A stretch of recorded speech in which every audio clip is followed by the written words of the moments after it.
G news police శాఖకు సంబంధించి విశిష్ట సేవలు అందించి వృత్తి ధర్మంలో ధైర్య సాహసాలను ప్రదర్శించిన వాళ్ళను సన్మానించాలని రియల్ హీరోస్ కార్యక్రమాన్ని చేపట్టి ఈ కార్యక్రమంలో నాతో పాటు ముఖ్య అతిథులుగా సహచర మంత్రివర్గ సభ్యులు పొన్నం ప్రభాకర్ గారు, చీఫ్ సెక్రటరీ రామకృష్ణారావు గారు, డీజీపీ జితేందర్ గారు, జీ న్యూస్ సంస్థ తరఫున ఉమేష్ రావు గారు, అదేవిధంగా రాష్ట్రంలో ఉన్న వివిధ ఉన్నతాధికారులు, పోలీసు ఉన్నతాధికారులు, జీ న్యూస్ సంస్థకు సంబంధించిన ప్రతినిధులు, ఈనాడు గౌరవాన్ని దక్కించుకొని అవార్డు గ్రహీతలు, వాళ్ళ కుటుంబ సభ్యులందరికీ కూడా మనస్ఫూర్తిగా తెలంగాణ రాష్ట్ర ప్రభుత్వం తరఫున ధన్యవాదాలు తెలియజేస్తున్నాను. ఏ రాష్ట్రమైనా ఏ దేశమైనా అభివృద్ధి చెందాలి అంటే శాంతి భద్రతలు చాలా ముఖ్యం. ఏ దేశంలో శాంతి భద్రతలు ఉంటాయో, ఏ దేశంలో ప్రజలు ప్రశాంతంగా నిద్రపోగలుగుతారో, ఏ ప్రాంతంలో వ్యాపార సంస్థలు తమ సంస్థలలో ఉద్యోగస్తులకు రక్షణ కల్పించబడుతుందో ఆయా ప్రాంతాలు అభివృద్ధి పదం వైపు నడుస్తాయి. ఈనాడు తెలంగాణ రాష్ట్రం దేశానికి ఆదర్శంగా నిలబడి ప్రపంచ స్థాయి పెట్టుబడులను ఆకర్షించగలిగి, మేము అధికారం చేపట్టిన 16 నెలల్లో విదేశీ పెట్టుబడులను దాదాపుగా 2,28,000 కోట్ల రూపాయల పెట్టుబడులను తెలంగాణ రాష్ట్రానికి ఆకర్షించగలిగినామంటే తెలంగాణ రాష్ట్రంలో శాంతి భద్రతలు 100% ప్రపంచ స్థాయిలో పోటీపడి అమలు చేస్తున్నాం. కాబట్టి ఈరోజు ప్రపంచ దిగ్గజ కంపెనీలైన అమెజాన్ లాంటి కంపెనీలు 60,000 కోట్ల రూపాయలు మన రాష్ట్రంలో పెట్టుబడులు పెట్టినాయి. ఈరోజు ఐటీ సంస్థలైనా, ఫార్మా సంస్థలైనా విదేశాల నుంచి మన రాష్ట్రంలో పెట్టుబడులు పెడుతున్నారు అని అంటే ఈ రాష్ట్రం ప్రశాంతంగా, ఈ రాష్ట్రంలో శాంతి భద్రతలు ఉన్నాయి కాబట్టి ఆయా సంస్థలు మన రాష్ట్రంలో పెట్టుబడులు పెట్టినాయి. మరి ఈరోజు ఈ రాష్ట్రం ప్రశాంతంగా ఉండడానికి కారణం మా పోలీస్ శాఖ అని చెప్పి నేను గర్వంగా చెప్తున్నాను. దేశ సరిహద్దుల్లో దేశ భద్రతను కాపాడే సైనికులు ఏ విధంగా అయితే ఈ దేశాన్ని రక్షిస్తున్నారో, రాష్ట్రంలో ఉండే అంతర్గత శాంతి భద్రతలను తెలంగాణ రాష్ట్ర ప్రభుత్వంలో పనిచేస్తున్న హోంగార్డు నుంచి మొదలు పెడితే డీజీపీ వరకు దాదాపు 90,000 మంది సిబ్బంది 4 కోట్ల తెలంగాణ ప్రజల్ని కట్టకి రెప్పలా కాపాడుతున్నారు. పోలీసు ఉద్యోగం అనేది కత్తి మీద సాము లాంటిది. 23 గంటల 59 నిమిషాలు మీరు అప్రమత్తంగా ఉన్నా, 1 నిమిషం కనుమూసి తెరిచేంత నిర్లక్ష్యం వహించినా కూడా జరగరాని అవాంతరాలు ఏదైనా జరిగితే మొత్తం పోలీస్ వ్యవస్థకే చెడ్డ పేరు వచ్చే విధంగా చర్చ జరుగుతుంది. ఎంత మీరు నిబద్ధతతో, ఎంత కష్టంతో పనిచేసినా ఎక్కడో ఒక దగ్గర పోలీసులు విమర్శను ఎదుర్కొంటూనే ఉంటారు. దానికి 1%, 2% మన శాఖలోనూ ఉన్న సిబ్బంది నిర్లక్ష్యము, అవగాహన లోపం వల్ల జరిగే చర్చలే అప్పుడప్పుడు పోలీసు సిబ్బంది మీద కొంత అనుమానాలను రేకెత్తించడానికి అవకాశం ఉన్నది. కానీ అలాంటి అనుమానాలు, అక్కడక్కడ జరిగే అవమానాలను కూడా దిగమింగుకొని ఉద్యోగ ధర్మంలో, విధి నిర్వహణలో పోలీసులు 100% కష్టిస్తున్నారు. కాబట్టి ఈరోజు ప్రశాంతంగా తెలంగాణ రాష్ట్రం ఉన్నది అని చెప్పి నేను రాష్ట్ర ముఖ్యమంత్రిగా హోంశాఖ నా ఆధ్వర్యంలోనే ఉంది ఈరోజు నేను అధికారికంగా చెప్పగలుగుతున్నాను. అందుకే ఈరోజు రాష్ట్ర ప్రభుత్వ విధి నిర్వహణలో ఉన్న ఐపీఎస్ అధికారులు ఏదైనా దుర్ఘటన కానీ అనుకోని సంఘటనలో మరణిస్తే వారిని ఆదుకోవడానికి 2 కోట్ల రూపాయలు ఐపీఎస్ అధికారులకు ఏదైనా జరగరాని సంఘటన జరిగితే ఆదుకోవడానికి నేను వచ్చిన తర్వాత 2 కోట్ల రూపాయల కుటుంబానికి ఇవ్వాలి అని ఈరోజు మనం నిర్ణయం తీసుకున్నాం. అడిషనల్ ఎస్పీ డిఎస్పీ స్థాయి అధికారులకు ఏదైనా జరిగితే 1.5 కోటి రూపాయలు ఇవ్వాలి అని, అదేవిధంగా మిగతా సిబ్బందికి కూడా మనం ఏ ప్రాణ నష్టం జరిగినా, అనుకోకుండా ఏదైనా అవాంతరాలు జరిగి అంగవైకల్యం వచ్చినా శాశ్వతంగా కుటుంబాలను ఆదుకోవడానికి ఈరోజు తెలంగాణ రాష్ట్ర ప్రభుత్వం ప్రణాళికలను సిద్ధం చేసింది. ఏ సంఘటన జరగకూడదు, అందరూ బాగుండాలనే ఆలోచన, అనుకోకుండా ఏదైనా జరిగినప్పుడు ఆ కుటుంబాలను ఆదుకోవాలి, మానవత్వంతో మానవీయ కోణంలో మనం నిర్ణయాలు తీసుకోవాలని నేను వచ్చిన తర్వాత సమీక్ష చేసి నిర్ణయాలను తీసుకోవడం జరిగింది. ఇదే కాకుండా ఈరోజు విధి నిర్వహణలో అన్ని శాఖలకు సంబంధించిన సిబ్బంది ఉదయం 10 గంటలకు ఆఫీస్కి వస్తే సాయంత్రం 5 గంటలకు 6 గంటలకు 7 గంటల లోపల ఇంటికి చేరుకుంటారు. తమ కుటుంబ సభ్యులను, తల్లిదండ్రులను, భార్య బిడ్డలనే కాదు, తమ పిల్లలు ఎక్కడ చదువుకుంటున్నారో, ఎలాంటి చదువులు నేర్చుకుంటున్నారో, అవసరమైన పాఠశాలల్లో, కాలేజీల్లో వాళ్ళ చదువులకు తల్లిదండ్రులు సమయాన్ని కేటాయించి వాళ్ళ పిల్లలను చదివించుకోవడానికి అవకాశం ఉంది. కానీ పోలీస్ శాఖ, పోలీస్ సిబ్బంది తమ కుటుంబ యోగక్షేమాల మీద, తమ పిల్లల చదువుల మీద దృష్టి పెట్టలేనంత సమయాన్ని ప్రజా సేవలోనే కేటాయిస్తున్నారు. ప్రభుత్వ ఉద్యోగస్తుల్లో 24 గంటలలో 18 గంటలు నిరంతరం పనిచేసే శాఖ ఏదైనా ఉన్నది అని అంటే అది పోలీస్ శాఖనే.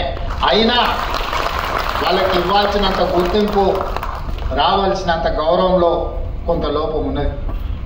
వాళ్ళు నిరంతరం పనిచేసిన వాళ్ళ కుటుంబ సభ్యులు, వాళ్ళ పిల్లల చదువుల మీద ప్రత్యేకమైన శ్రద్ధ చూపించడానికి తల్లిదండ్రులకు అవకాశం లేదు.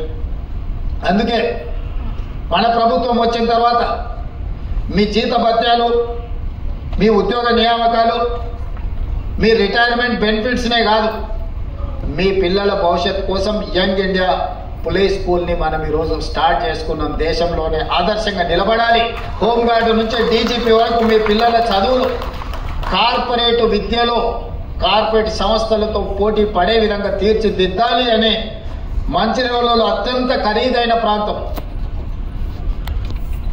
ఇన్ఫోసిస్, మైక్రోసాఫ్ట్ లాంటి దిగ్గజాలైన ఐటీ కంపెనీలు ఎక్కడైతే ఉన్నాయో 50 ఎకరాల స్థలం ఈరోజు మీ పోలీస్ స్కూల్ కోసం కేటాయించి ఒక కార్పొరేట్ లెవెల్ విద్యను మీకు అందించడానికి రాష్ట్ర ప్రభుత్వం తీసుకొని ఈ అకాడమిక్ ఇయర్లోనే ఈసారి అడ్మిషన్లను మొదలుపెట్టినాం. నేనే స్వయంగా వెళ్ళి ఆ స్కూల్ ప్రారంభోత్సవ కార్యక్రమంలో పాల్గొన్నాం.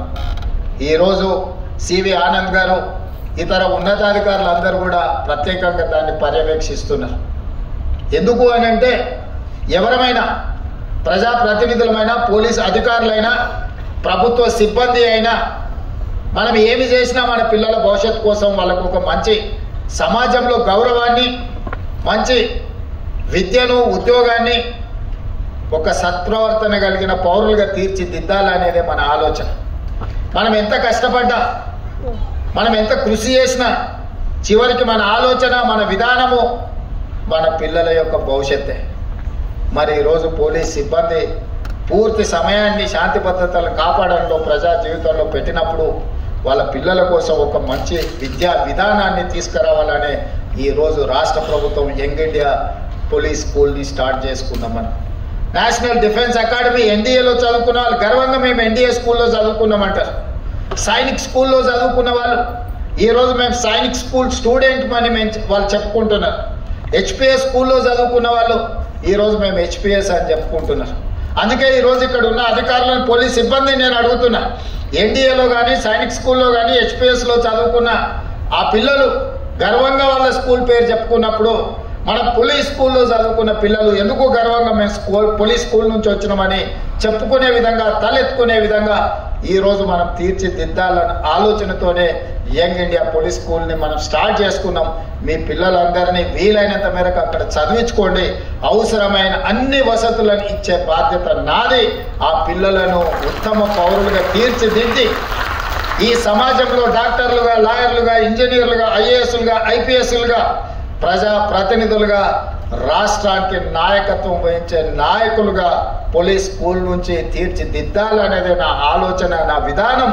దీన్ని సద్వినియోగం చేసుకోవాల్సిందిగా హోంగార్డ్ నుంచి డీజీపీ వరకు పోలీస్ సిబ్బందికి అందరికీ నేను విజ్ఞప్తి చేస్తున్నా. అదేవిధంగా ఈరోజు మీరు ఆలోచన చేయండి, దేశంలోనే మనకు శాంతి భద్రతలు కాపాడడంలో నెంబర్ 1 ర్యాంక్ వచ్చింది. ఇన్ఫ్లేషన్, నిత్యావసర వస్తువుల ధరలను నియంత్రించడంలో దేశంలో మొట్టమొదటి ర్యాంక్ మనకు వచ్చింది.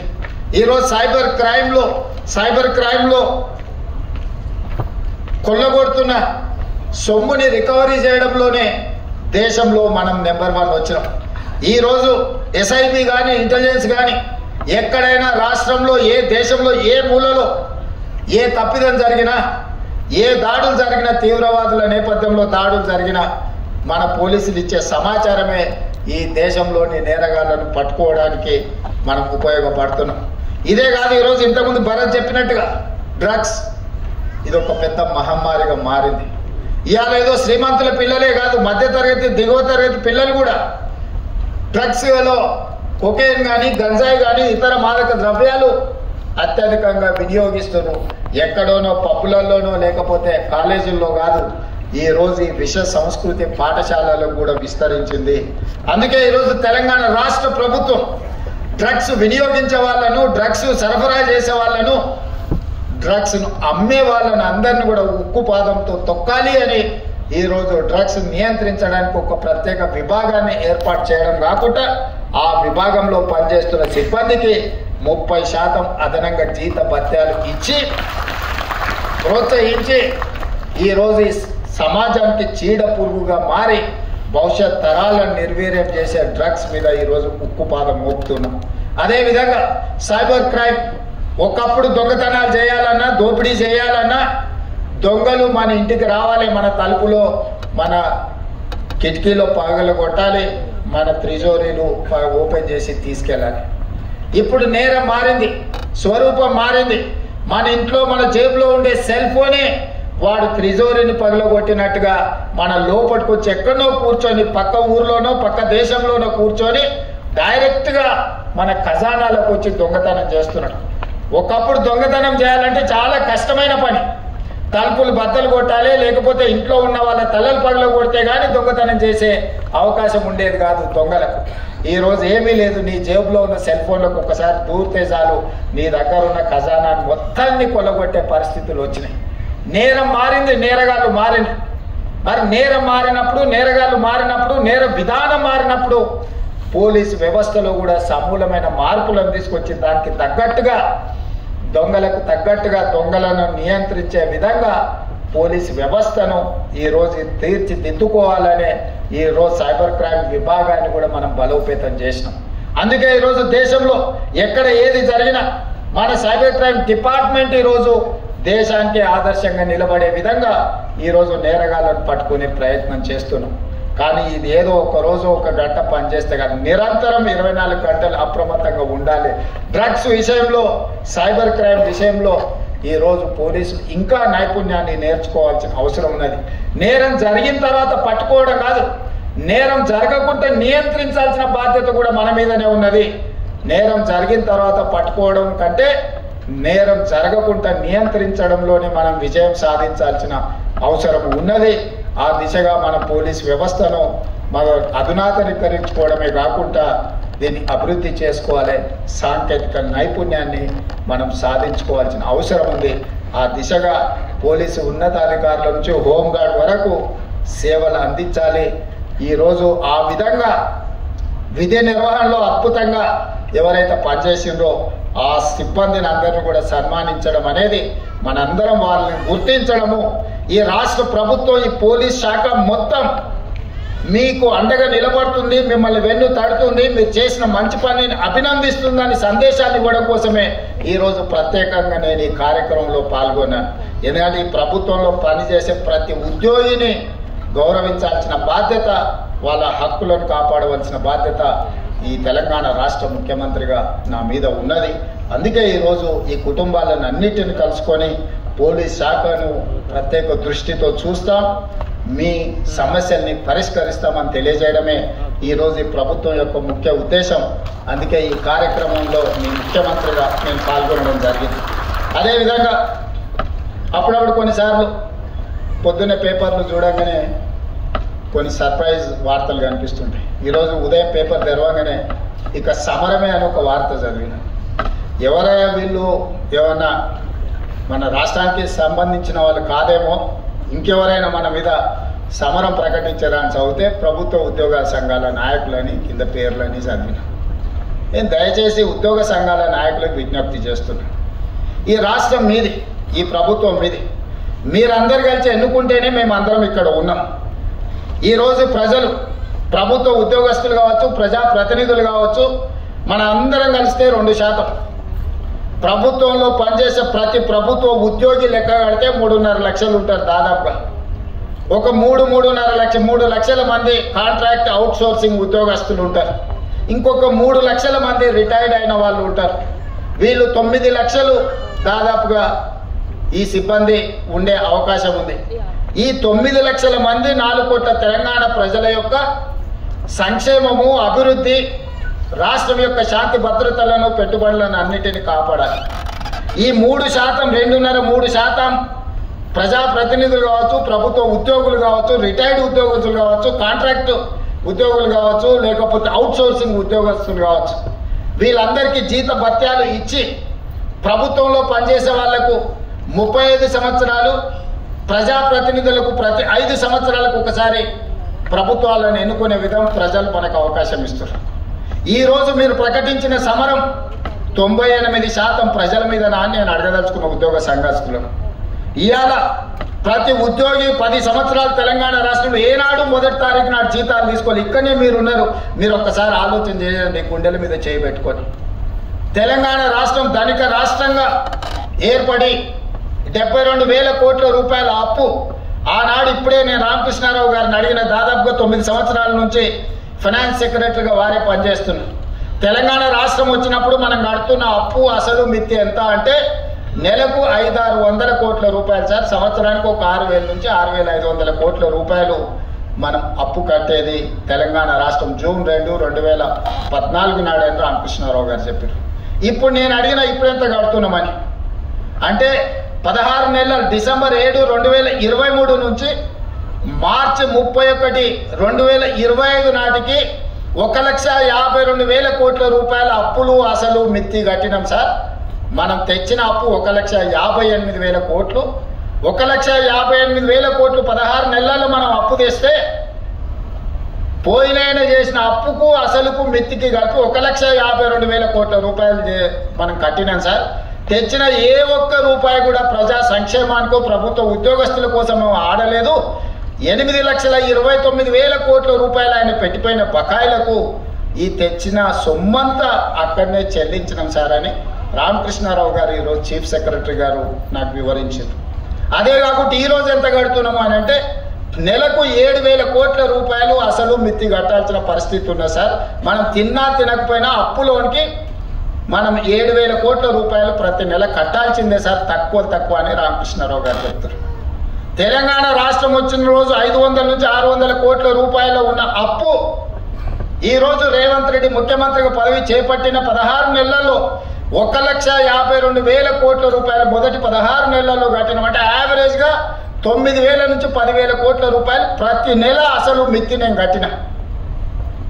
కట్టుకుంటూ వచ్చినందుకు కొంత అప్పు భారం తగ్గి కొత్త అప్పులు నేను ఎక్కువ చేయకపోవడం వల్ల ఈరోజు 7,000 కోట్ల రూపాయలు ప్రతి నెల నేను కట్టాల్సిందే.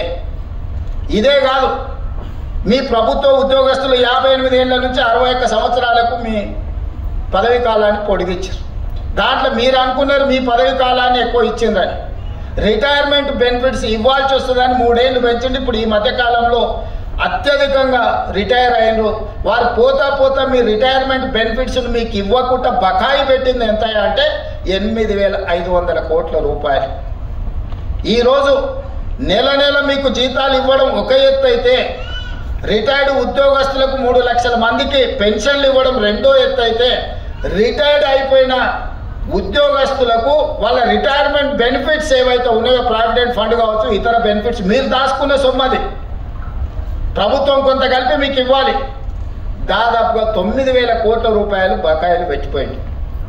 ఇవాళ రిటైర్ ఉద్యోగస్తులు ధర్నా చేస్తున్నారు, లేకపోతే మా బెనిఫిట్స్ వస్తలేవని అంటున్నారని కొంతమంది ఏదైతే కొన్ని రాజకీయ పార్టీలు ఆరోపణ చేస్తున్నాయో అవన్నీ మీరు మాకు వారసత్వంగా ఇచ్చిపోయిన మొండి బకాయిలు. ఇవాళ వాటిని ఒక పక్కన క్రోడీకరిస్తూ క్రమబద్ధీకరిస్తూ ఈరోజు గతంలో ఉన్న సంక్షేమ పథకాలు ఏవైతున్నాయో పెన్షన్లు ఆపలేదు, రైతు భరోసా ఆపలేదు, షాదీ ముబారక్ ఆపలేదు, కళ్యాణ లక్ష్మి ఆపలేదు. ఇట్లా చెప్పుకుంటూ వెళ్తే గత ప్రభుత్వం ఇచ్చి సంక్షేమ పథకాలు ఏవైతే కొనసాగించిందో రైతుకి 24 గంటలు ఉచిత విద్యుత్ ఆపలేదు.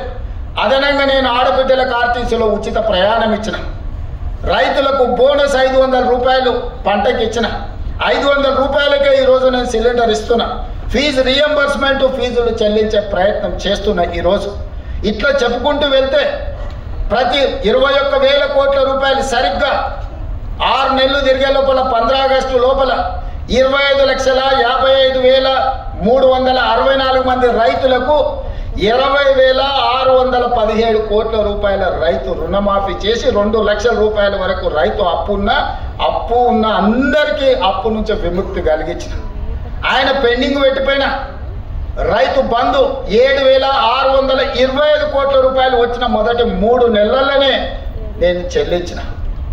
అంటే ఈ 15-16 నెలల కేవలం రైతులకే 30,000 కోట్ల రూపాయల నగదు వాళ్ళ ఖాతాలకు బదిలీ చేసిన. ఉచిత కరెంట్ ఆపలేదు. ఇవాళ పేదోళ్ళ ఇళ్లకు 200 యూనిట్లు ఉచితంగా నేను కరెంట్ ఇస్తున్నాను. మా ఆడబిడ్డలకు 500 రూపాయలకు సిలిండర్ ఇస్తున్నాం.